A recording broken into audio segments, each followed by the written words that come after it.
Regardless of whether the ambulance is being handed over to another crew at the end of every shift or not, a standardised post-shift cleaning routine must be followed. These actions are vital for infection prevention and control and help ensure the vehicle is safe for patients and staff. All post-shift checks must be recorded using the Vehicle Daily Inspection or VDI app and include the following steps. First, remove all waste from the vehicle and dispose of it using the correct waste streams. This includes separating general waste, recyclable materials and clinical waste in accordance with local protocols. Secondly, remember that clinical waste bags should never be left beside or on top of waste containers.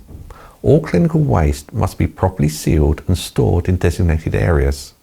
Next, wipe down and thoroughly clean all patient contact surfaces including seats, stretcher frames and worktops. This is crucial to prevent cross-contamination between service users.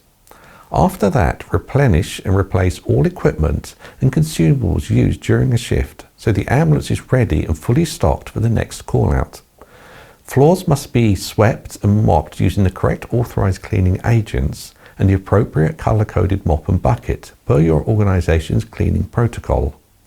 Used cleaning materials such as disposable cloths, gloves or mop heads must be disposed of as clinical waste to reduce the risk of infection spread.